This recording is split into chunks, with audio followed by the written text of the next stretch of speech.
A routine morning. A peculiar passenger. Captain Ryan Mercer's day started as usual at Boston Logan International Airport. The early November chill cut through the air as he parked his car and made his way through the bustling terminal. A veteran pilot with over 22 years of experience, he was a creature of habit. He carried the same scuffed leather flight bag he'd owned since his first solo flight. His thermos of black coffee nestled snugly inside. His neatly pressed uniform spoke to his professionalism and pride in his career. Today, Captain Mercer was piloting Flight 386 from Boston to Denver, a route he knew well. The Boeing 737 was fully booked with 180 passengers. Clear skies were forecasted across the eastern seaboard and Midwest, promising a smooth ride. Yet, despite the routine nature of the day, Captain Mercer couldn't shake a sense of unease that crept in as he reviewed the passenger manifest. The manifest was a document he'd checked hundreds of times without incident, but today one name stood out like a beacon. Emily Carter, age 8, seat 12A. What caught his attention wasn't just her age, or that she was traveling alone. It was the lack of any notation about assistance. Normally, unaccompanied minors had strict protocols, guardian details, staff escorts, and special meal requests. But for Emily, there was none of that. "Morning, Captain," greeted Lauren Davies, the flight's senior attendant, as he entered the crew lounge. "Morning, Lauren. Take a look at this," he said, handing her the manifest. "Something doesn't sit right with me about seat 12A. Lauren skimmed the document and frowned. Unaccompanied minor with no notifications. That's unusual. Did ground staff mention anything? Not yet. I'll check the cabin during my walkthrough. Can you quietly keep an eye on her once the passengers are boarded? Let's not make a scene, but... He paused, searching for the right words. Something feels off. Lauren nodded, her years of experience lending her the same intuition. Got it, Captain. As boarding began, Captain Mercer completed his routine cabin inspection. The usual pre-flight chatter and clamor filled the plane as passengers settled into their seats. His practiced eyes scanned the rows, cataloging details, the frazzled parents juggling diaper bags, business travelers glued to their phones, and families chatting excitedly about their destinations. Then he saw her. Seat 12A was occupied by a small girl, no more than 8, sitting stiffly against the window. Her long, chestnut hair was unkempt, and her oversized green sweater hung loosely over her slight frame. A faded purple backpack rested on her lap, and her grip on a battered teddy bear was so tight it looked like the bear might burst. She stared out the window, her gaze distant and unfocused. Captain Mercer approached cautiously, lowering himself to her eye level to appear non-threatening. "Hi there," he said warmly. "I'm Captain Ryan. Are you Emily?" The girl's head snapped around, and her wide, frightened eyes locked onto his. She nodded but didn't speak. Up close, he noticed more. Her lips were chapped, and faint shadows marred her pale cheeks, signs of stress or exhaustion. "That's a great bear you've got there," he continued, keeping his tone light. "What's his name?" "Buttons," she whispered, barely audible. "Well, Buttons looks like he's seen a lot of adventures," Ryan said with a smile. "Are you traveling to Denver to visit someone special?" "My uncle," she answered quickly, almost rehearsed. Her fingers tightened around the bear's paw. Ryan felt a pang of concern. Something about her manner, the darting eyes, the mechanical response, was off. His instinct told him to probe gently but not alarm her. "That's exciting. Is your uncle meeting you at the airport?" She nodded again, but her expression didn't match her response. She looked more anxious than reassured. Before he could ask more, Lauren approached from behind, her presence providing a seamless distraction. "Captain," she said with a friendly smile, "we're ready to begin service prep. Would you like me to show Emily where we keep the snacks? We've got some special cookies for our dumb travelers." "That sounds like a great idea," Ryan replied, standing up. "Emily, why don't you go with Lauren? She'll take good care of you." The girl hesitated but eventually slid out of her seat, clutching buttons tightly. As Lauren led her toward the galley, Ryan's focus shifted to the teddy bear she carried. Its fur was matted, and one button eye was missing. But what struck him was a faint red stain on its worn fabric. It could have been anything. Juice, ketchup, but something in his gut told him it wasn't innocent. Returning to the cockpit, Ryan closed the door and immediately contacted ground control. "This is Flight 386, Captain Mercer. I need a Level 2 passenger verification on an unaccompanied minor, Emily Carter, Seat 12A. The response came swiftly. "Copy that. 386. Reason for verification: unusual travel details and passenger behavior. Possible welfare concern." "Understood. Initiating protocol. Stand by." Ryan's co-pilot, First Officer Claire Nguyen, looked up from her pre-flight checklist. "What's going on?" "Something's off with one of our passengers," he explained. 8-year-old girl, no listed guardian, no special meal requests, no assistance. She's traveling light, just a backpack and a bear. Something about her doesn't add up." Claire frowned. "You think she's in danger?" "I don't know yet," he admitted, "but I'm not taking any chances." Minutes later, a report came back from ground control. Emily's ticket had been purchased just hours earlier at a kiosk in cash. The name of the guardian, listed as her uncle, was flagged as suspicious. No identification had been provided, and the transaction had occurred during a shift change when security was lighter. "Captain Mercer," the controller's voice came through again, more urgent this time. "We've matched Emily's description to an active Amber Alert out of New York. 8-year-old Emily Carter reported missing 2 days ago. Suspected abduction by a male relative. Law enforcement has been notified." Ryan's stomach clenched. "What's our next step?" "Keep her calm and secure. Do not alert the suspect if they're aboard. Police are mobilizing at the gate." Ryan exhaled, his mind racing. His responsibility wasn't just to Emily now. It was to the 179 other passengers on board. He had to handle this delicately, avoiding panic while ensuring Emily's safety. Switching to the intercom, he made a calm announcement. "Ladies and gentlemen, this is your captain. Due to an unforeseen mechanical check, we'll need to delay our departure briefly. We appreciate your patience and understanding." He looked at Claire. "We're not taking off until this girl is safe." Claire nodded, her expression steely. "What do you need from me?" "Stay here and monitor communications. I'll coordinate with the cabin crew. Let's make sure this stays under control." Back in the cabin, Ryan signaled to Lauren, who had returned Emily to her seat with a small bag of cookies. Quietly, he relayed the situation to her, watching as her professional demeanor never wavered. Lauren's calm presence had always been one of her strongest qualities, and Ryan was grateful for it now. "Got it," she said. "I'll stay close to her and keep her engaged." As Ryan returned to the cockpit, his mind churned with possibilities. Was the abductor on board? Had they already left the airport? How had the system allowed this to happen in the first place? The image of Emily's frightened eyes and the crimson-stained teddy bear stayed with him, fueling his resolve. This wasn't just a routine flight anymore. It was a race against time, and he was determined not to lose. A dangerous shadow. Captain Mercer sat in the cockpit, his hands gripping the control panel. The quiet hum of the avionics was a stark contrast to the storm brewing in his mind. He knew time was of the essence. Every second they delayed increased the chances that whoever had taken Emily might try to slip through the cracks, either abandoning her on the plane or worse, making an escape with her before the police arrived. His earpiece crackled, breaking the tense silence. "Captain Mercer, this is ground control. Boston PD has dispatched units to your gate. ETA is 5 minutes. What's the situation in the cabin?" Mercer leaned forward, his voice steady but urgent. "The girl is calm for now, but she's nervous. I've got my senior attendant keeping her engaged. No sign of the suspect yet.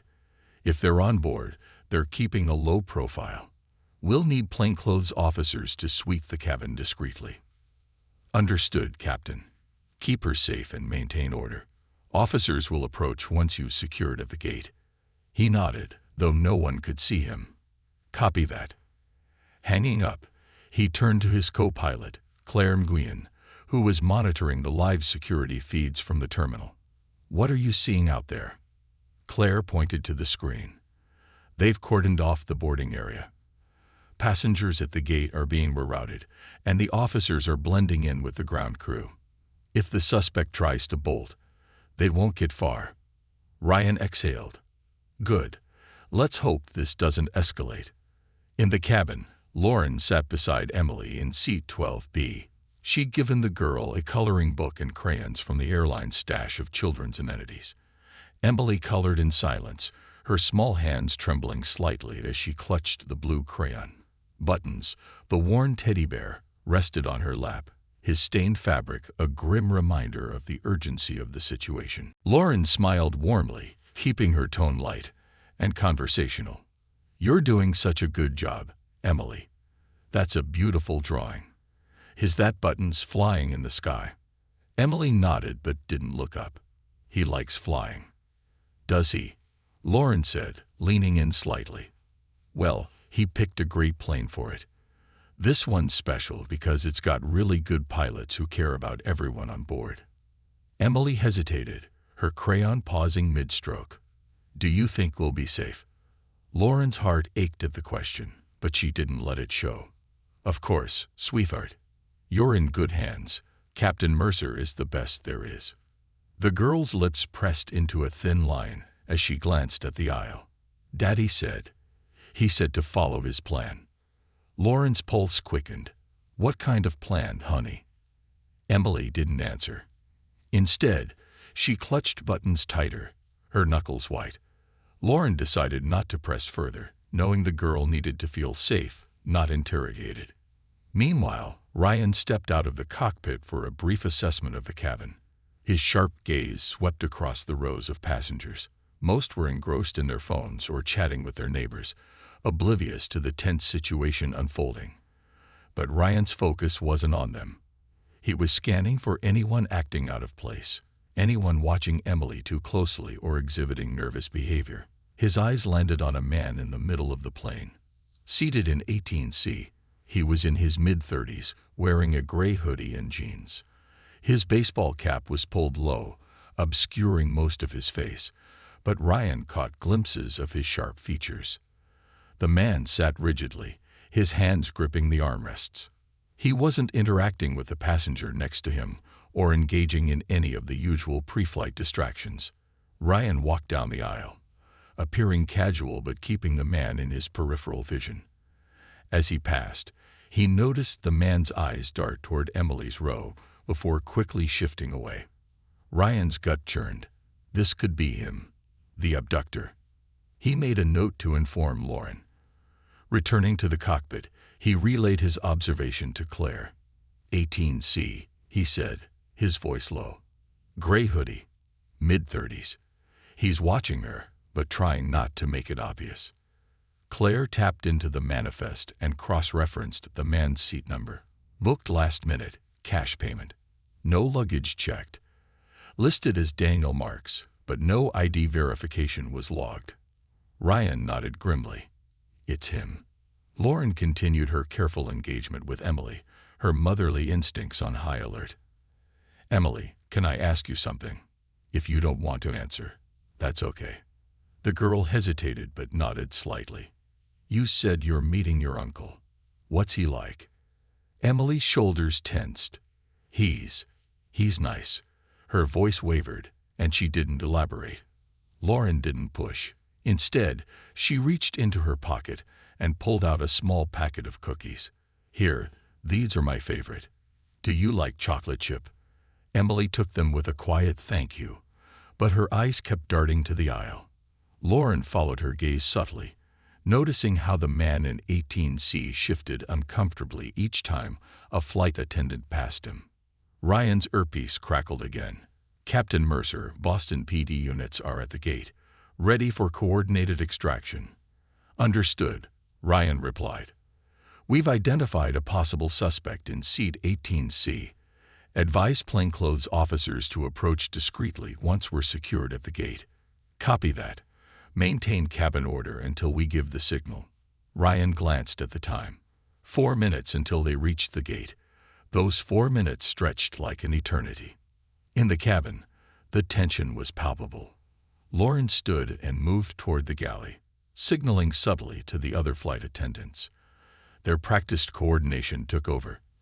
They began checking overhead bins and interacting with passengers, creating an air of normalcy while keeping a close watch on Emily and the man in 18C. The man seemed increasingly agitated. He shifted in his seat, glancing toward the emergency exits. His foot tapped nervously against the floor. Ryan's voice came over the intercom again, calm and measured. Ladies and gentlemen, we're approaching the gate. Please remain seated with your seat belts fastened until we've come to a complete stop. Thank you for your cooperation.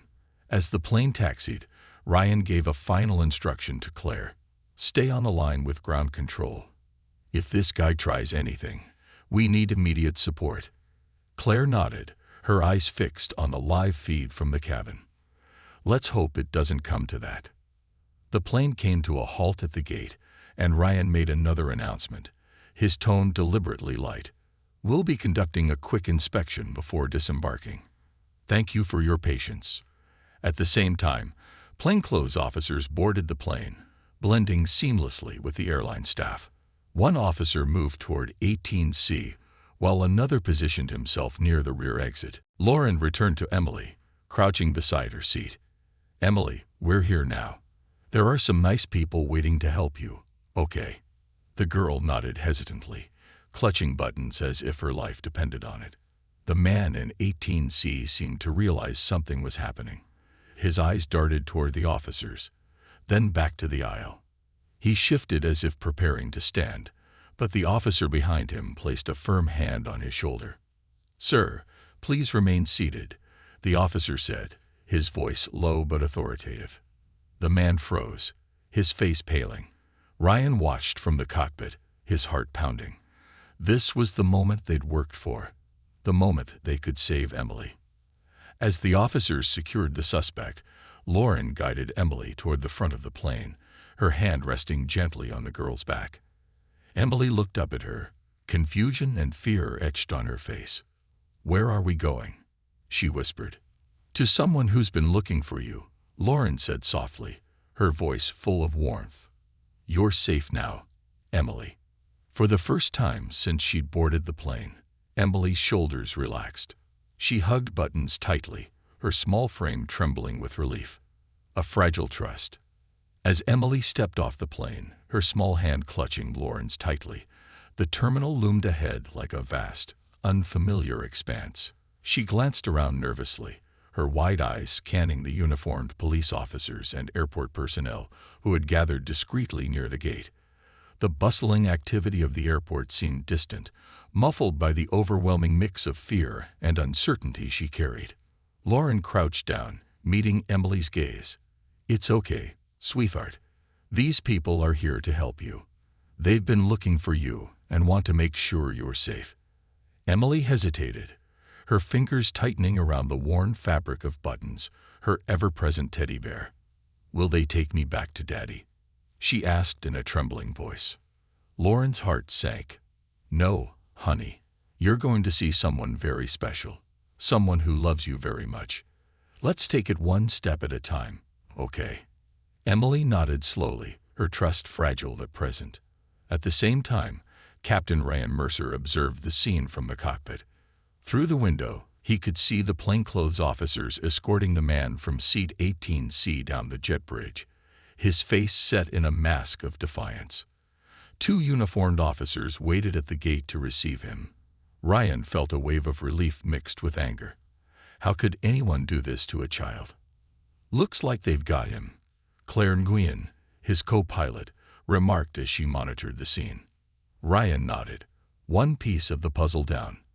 Now let's make sure Emily gets the care she needs. He exited the cockpit and made his way into the terminal, where Lauren was gently guiding Emily toward a woman in her late 30s wearing a professional yet approachable outfit. Carmen Alvarez, A social worker with Child Protective Services greeted them with a warm smile. "Hi, Emily," Carmen said softly, lowering herself to the girl's level. "My name is Carmen.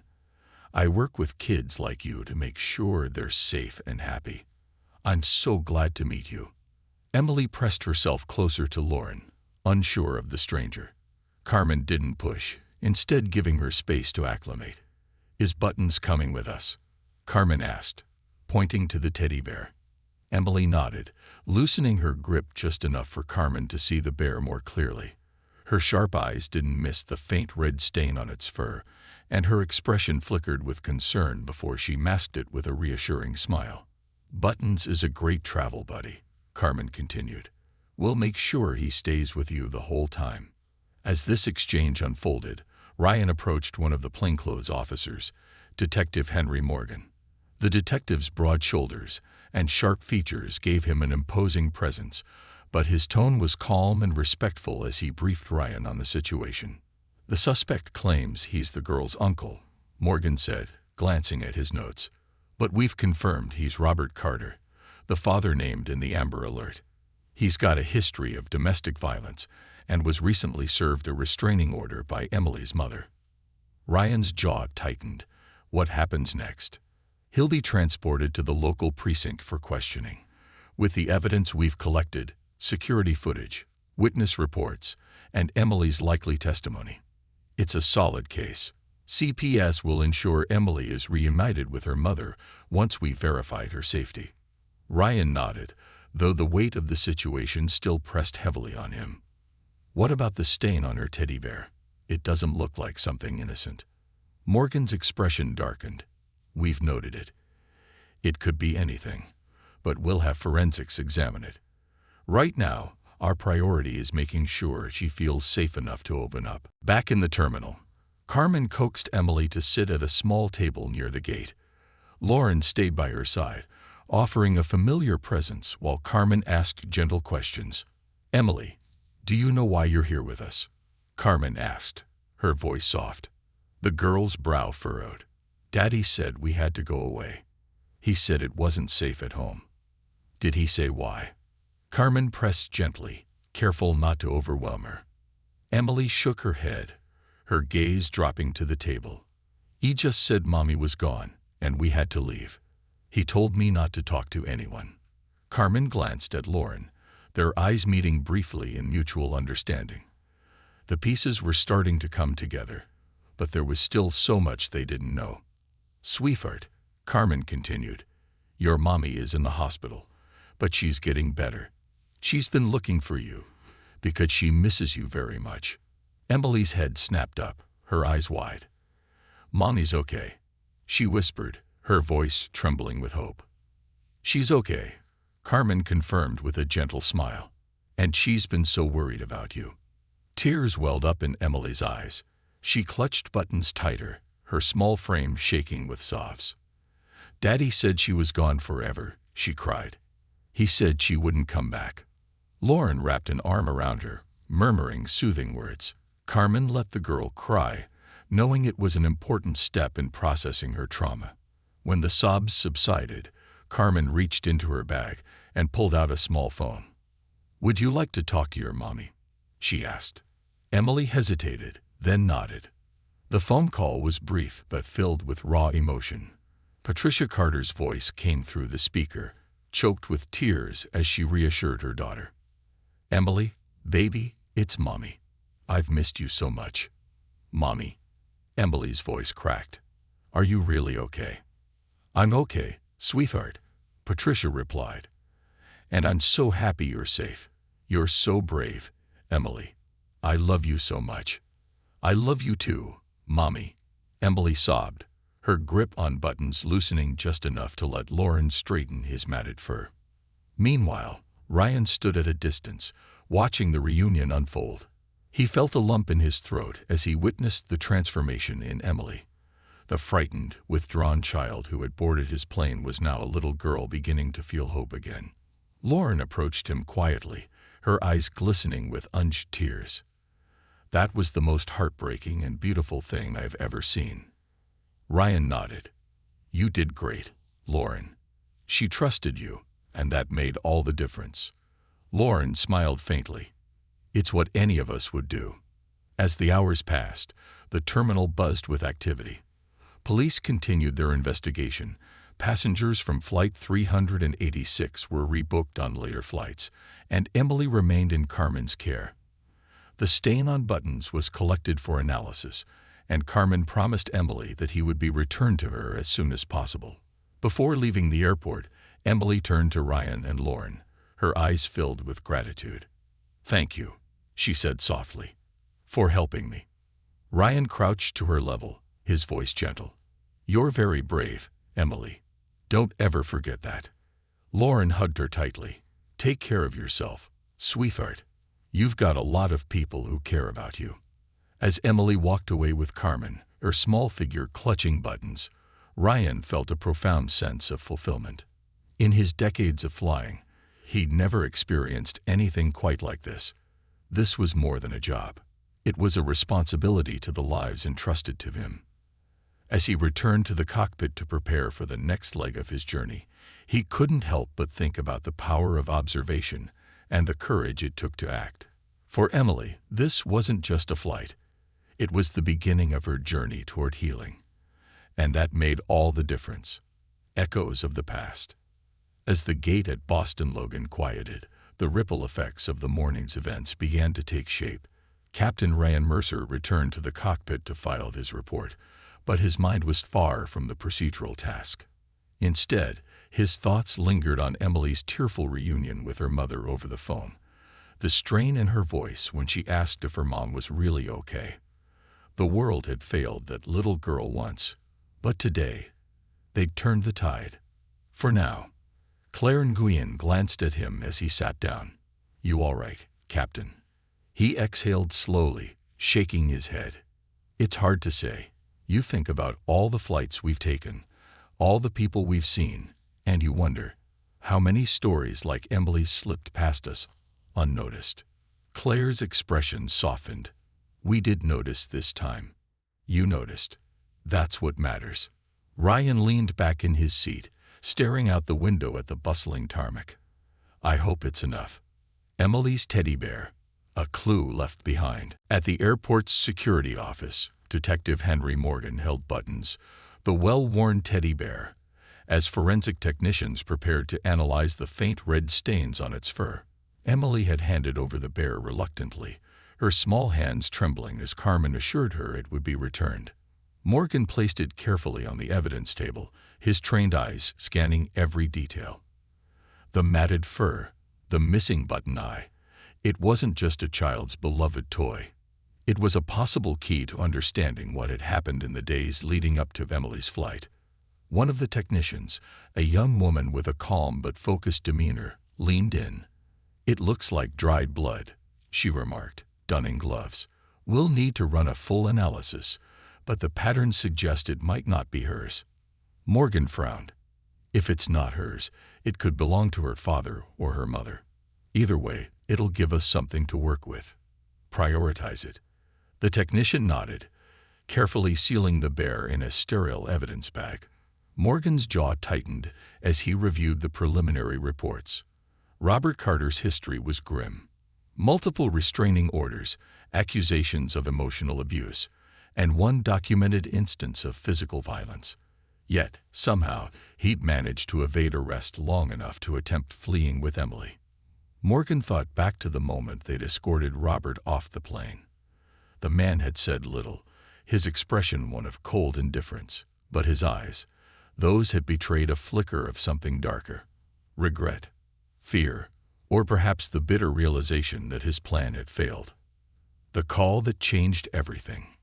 Meanwhile, Carmen Alvarez escorted Emily to a quiet lounge where she could rest until arrangements were made to reunite her with her mother. Emily sat curled up in an oversized chair, buttons absent from her lap for the first time, her fingers fidgeting with the hem of her sweater.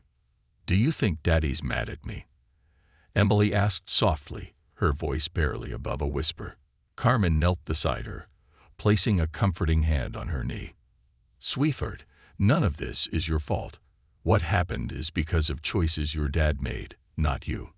Emily nodded, but her face remained clouded with worry. Carmen knew that even at such a young age, the bonds between parent and child were complicated, tangled up in love, loyalty, and fear. Your mom is going to be so happy to see you, Carmen added gently. You're her whole world, Emily.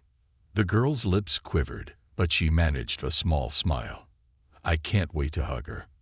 Carmen excused herself to make a call to Patricia Carter. The hospital had been notified of Emily's recovery, but hearing her mother's voice now would help finalize the next steps. Patricia answered on the second ring. Carmen, is she okay? Is Emily all right? She's safe, Carmen reassured her. She's been so brave, Patricia, but she's scared. She needs you. A long pause followed before Patricia spoke again, her voice breaking. I'll get there as soon as I can. Tell her I love her, please. Unanswered questions. Back in the terminal, Captain Mercer sat in a private meeting room with Detective Morgan, reviewing the timeline of events. Morgan sipped his coffee, his notepad filled with scrawled details from witness interviews. You noticed her during your pre-flight inspection, Morgan said. What stood out? Ryan rubbed the back of his neck. Her demeanor, mostly. She looked afraid, like she wanted to disappear. And that teddy bear, Buttons, it was like her lifeline. When I crouched down to talk to her, I saw the bruise on her wrist. That's when I knew something was wrong. Morgan nodded. Good instincts. A lot of people wouldn't have looked twice. It wasn't just me, Ryan said firmly. My crew played a huge role. Lauren kept her calm, and Claire stayed on top of everything in the cockpit. It was a team effort. Morgan glanced at his notes again. What about the suspect? Did he interact with her at all? Ryan fought back to the flight. Not directly. He kept his distance, but he watched her. It was subtle, but I noticed. When the flight attendants moved through the cabin, he got nervous. That's when I alerted Lauren. Smart call, Morgan said. If he'd tried anything, it could have gotten dangerous fast. Ryan leaned forward. Do you think he was working alone? Morgan hesitated, tapping his pen against the table. Hard to say. His movements suggest he might have been planning to go further south, maybe even across the border. We flagged his known associates, but so far, there's no evidence of accomplices. The weight of responsibility. Lauren Davies joined Ryan after her debrief with the other flight attendants. She carried 2 cups of coffee, handing one to him as she sat down. You did good today, she said, her voice quiet but sincere. Ryan stared into his coffee, his thoughts swirling. I keep wondering, what if we hadn't noticed? What if she'd been just another name on the manifest? But you did notice, Lauren reminded him. And because of that, she's safe. That's what matters. He nodded slowly, though the weight of the morning still pressed heavily on him. I've been flying for over 20 years, Lauren. This is the first time I've ever dealt with something like this. Makes you wonder how many signs we've missed. Lauren placed a hand on his arm, her touch grounding him. We can't change the past, Ryan, but we can learn from it. Emily's new hope. As the day wore on, Emily began to relax in Carmen's care. They played simple games, and Carmen let her color to pass the time. Occasionally, Emily asked about Buttons, and Carmen reassured her he would be back soon. By late afternoon, Patricia Carter arrived at the airport, her face pale but determined. When Emily saw her mother, she let out a cry and ran into her arms, tears streaming down her face. Mommy. Emily sobbed, clinging tightly to her. Oh, baby, Patricia whispered, her own tears falling freely. I've missed you so much. You're safe now. You're safe. Their reunion was a testament to resilience and the unbreakable bond between mother and child.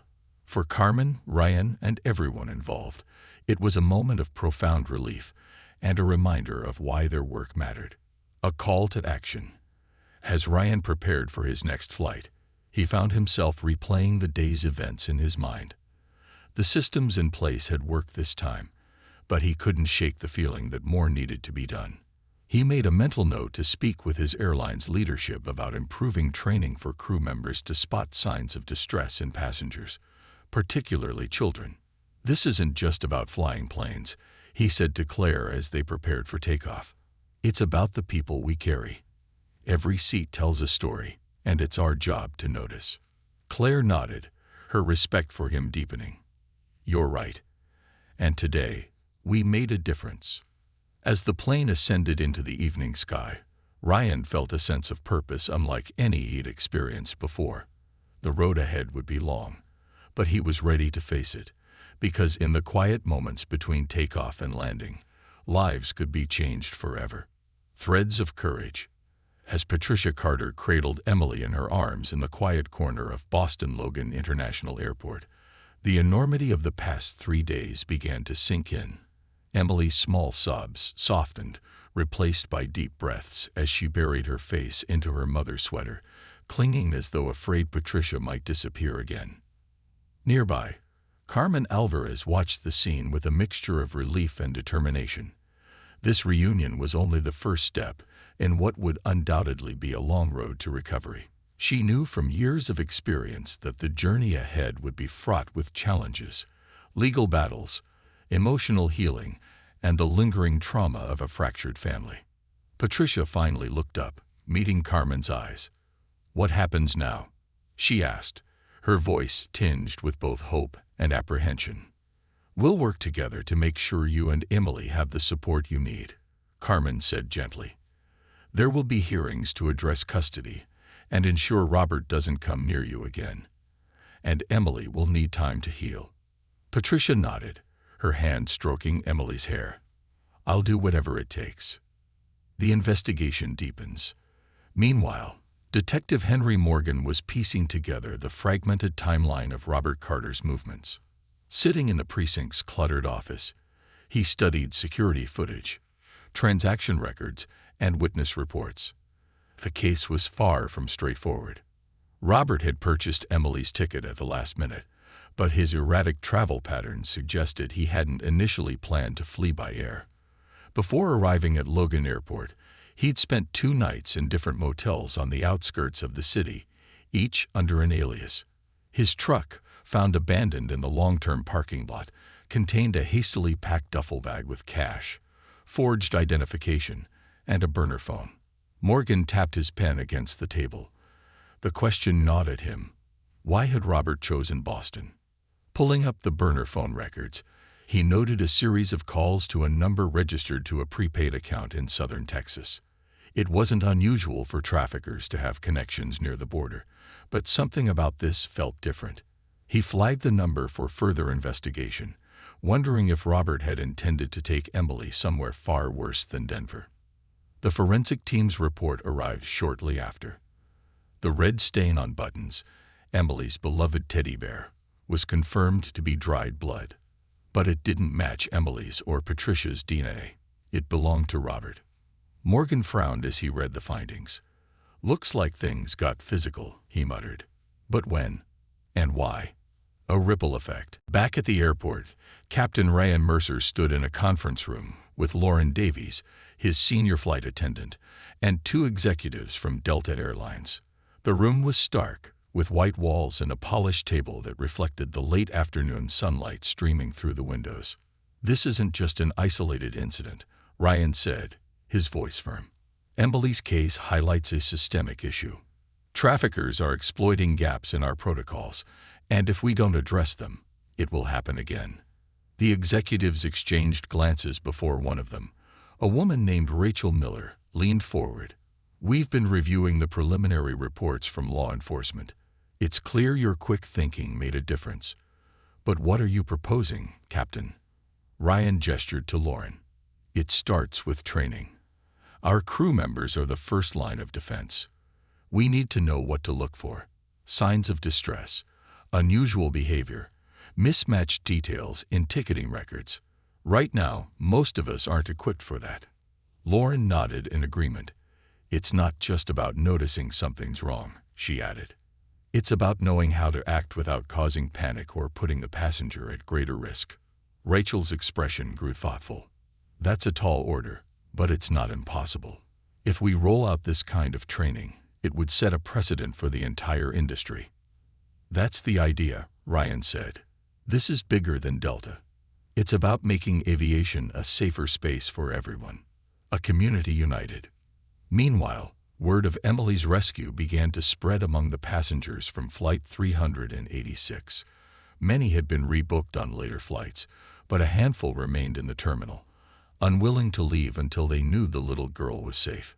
A retired teacher, Mrs. Evelyn Carter, approached Lauren near the gate. "I don't know if you remember me, but I was in 22B, she said, her voice warm but serious. That child reminded me so much of my granddaughter. Is there anything we can do to help her?" Lauren smiled, touched by the woman's concern. "Honestly, just your patience and understanding today made a difference. Knowing that passengers like you support what we're doing means a lot." Evelyn reached into her bag and pulled out a small box of chocolates. "This was supposed to be for my granddaughter, but I think Emily might need it more." Others followed Evelyn's lead. A businessman from first class arranged for a care package of toys and books to be delivered to Emily's home. A young mother in economy started an online fundraiser to support Patricia and Emily as they rebuilt their lives. Within hours, the campaign had gone viral, collecting thousands of dollars in donations. The cost of courage. Patricia sat with Emily in a private room at the airport, waiting for clearance to leave. The long journey from Memphis to Boston to this moment had taken its toll on her. She was exhausted, physically and emotionally, but she refused to let it show in front of Emily. Carmen returned with an update. "You'll be staying at a secure location tonight," she explained. "We've arranged transportation, and law enforcement will keep an eye on things. Tomorrow, we'll start the process of formal reunification." Patricia nodded, grateful but apprehensive. "What about Robert? Will he ever come near us again?" Carmen's expression was resolute. "He's facing serious charges, Patricia, and with the evidence we've gathered, it's unlikely he'll have the chance to harm you or Emily again." Patricia sighed in relief, but the weight of the past lingered. "I just want her to feel safe again. I want her to be a kid." The next chapter. As the evening sun dipped below the horizon, Ryan, Lauren, and Claire watched from the terminal as Carmen escorted Patricia and Emily to a waiting car. Emily turned to wave, her small hand clutching buttons once again, now clean and mended. Ryan waved back, a rare smile breaking across his face. "She'll be okay," he said quietly, more to himself than anyone else. Lauren crossed her arms, her expression soft. "It's because you noticed, Ryan. You made the call that saved her life." Ryan shook his head. "It was all of us. A team effort, through and through." As the car disappeared into the distance, Ryan felt a sense of closure mingled with a new sense of responsibility. This wasn't the end of the story, it was the beginning of a movement. Turning to Lauren, he said, "Let's push for that training program. This can't be a one-time thing." Lauren grinned. "You really think we can change the industry?" Ryan looked back at the now empty gate where Emily had sat just hours before. "I think we can change lives." A sky full of new beginnings. The following weeks unfolded like the quiet aftermath of a storm. The immediacy of danger had passed, but the echoes lingered. Emily Carter was safely back in her mother's arms, and Robert Carter sat in a holding cell awaiting trial. However, for Captain Ryan Mercer and his crew, the experience of Flight 386 left a mark deeper than turbulence ever could. The industry responds. Ryan found himself in an unusual role in the days following the incident, one not in the cockpit but at the forefront of an industry-wide conversation. Delta Airlines quickly organized a series of meetings to address the gaps that Emily's case had exposed. "You're becoming something of a legend," Claire Nguyen teased during one of their layovers, handing Ryan a fresh cup of coffee. Ryan smirked. "It's not about being a legend, Claire. It's about making sure no one slips through the cracks again." And the industry was listening. The airline's leadership, moved by Ryan's insistence, approved the implementation of a specialized training program for all crew members. Dubbed the Emily Initiative, the program aimed to equip pilots, flight attendants, and ground staff with the tools to identify and respond to vulnerable passengers. Lauren Davies, ever the steadfast advocate, was asked to help design the training modules. Her focus was on subtle but crucial skills: reading body language, noticing discrepancies in ticketing details, and de-escalating potentially dangerous situations without alarming passengers. These aren't things you learn in basic flight training, she explained during a workshop, but they can mean the difference between safety and tragedy. The training included real-world scenarios based on Emily's case. It also featured input from law enforcement and child welfare experts, emphasizing collaboration across professions. Every seat tells a story, Ryan emphasized during one of the sessions, and sometimes that story is a cry for help. It's our job to hear it. Emily's journey to healing. Meanwhile, Emily and Patricia began rebuilding their lives in Memphis. Emily attended therapy sessions twice a week, where she slowly unpacked the trauma of her father's actions. Buttons, freshly cleaned and stitched, became a quiet presence in every session, sitting on the chair beside her as a steadfast companion. Patricia, too, found herself in counseling, grappling with the guilt of not recognizing the signs of Robert's descent earlier. But her sessions also brought her strength and clarity. She became a vocal advocate for survivors of domestic abuse, sharing her story at community centers and on local news programs. During one such event, she spoke directly to the audience, her voice steady despite the tears in her eyes. "My daughter was saved because someone paid attention. They didn't dismiss her fear or the small signs that something was wrong. We need more people like that in this world." Emily, shy but determined, joined her mother on stage after the talk. Holding Buttons tightly, she simply said, "Thank you for keeping me safe." The crowd's applause was thunderous. The trial. Robert Carter's trial was a grueling experience for Patricia and Emily. The prosecution presented overwhelming evidence: the blood on Buttons, the falsified travel documents, and security footage showing Robert's aggressive behavior at the airport. Emily, though shielded from much of the courtroom proceedings, testified via recorded video, her voice trembling but firm. "Daddy said Mommy wasn't coming back," she explained. "I didn't want to leave, but he said we had to." Her testimony was pivotal. The jury deliberated for less than 2 hours before returning a guilty verdict on charges of child abduction and violation of a restraining order. Robert was sentenced to 20 years in prison, with no possibility of parole for the first 15 years. The verdict brought closure, but Patricia knew the real work was in ensuring Emily could live a life free of fear. "We've won the battle," she told Carmen after the sentencing. "Now we focus on the future." The ripple effect. Emily's story sparked a wave of change far beyond Memphis. National news outlets picked up the story, highlighting how vigilant airline staff had thwarted a potential tragedy. The Department of Transportation announced new guidelines requiring airlines to adopt comprehensive training programs for recognizing signs of trafficking and abuse. Nonprofit organizations rallied behind the momentum, creating partnerships with airlines and transportation companies to extend training programs to bus lines, train operators, and even rideshare companies. "The sky isn't the limit when it comes to protecting children," one advocate said during a press conference. "It's just the beginning." A new mission. Ryan Mercer's life shifted after Flight 386. While he continued to fly, he also became an unofficial spokesperson for the Emily Initiative, traveling to conferences and training sessions to share his story. Each time, he emphasized the collaborative effort that had saved Emily. "It wasn't just me," he told a packed room of airline executives in Atlanta. "It was my crew, ground staff, law enforcement, and even the passengers who stayed calm and supportive. This is what teamwork looks like." During one such session, Ryan was approached by a young flight attendant, tears glistening in her eyes. "I've seen kids who looked scared before," she admitted, "but I didn't know what to do." Thank you for giving us the tools to help. 1 year later, exactly 1 year after the events of Flight 386, Ryan found himself back at Boston Logan International Airport. The airline had organized a special ceremony to honor the team's actions that day and to celebrate the progress made since. Lauren and Claire stood beside him as the event unfolded.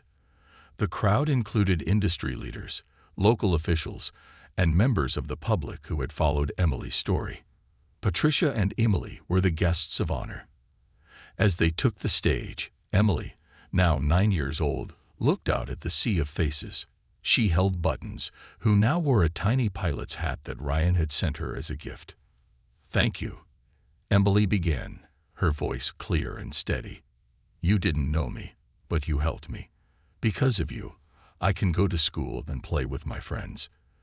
Because of you, I get to be with my mommy." Her words brought tears to many eyes, including Ryan's. After the ceremony, Patricia approached him, her gratitude shining through her tired but hopeful smile. "You gave us a second chance," she said. "I can never thank you enough." Ryan shook his head, humbled. "You don't have to. Just seeing her smile is thanks enough." A legacy in the making.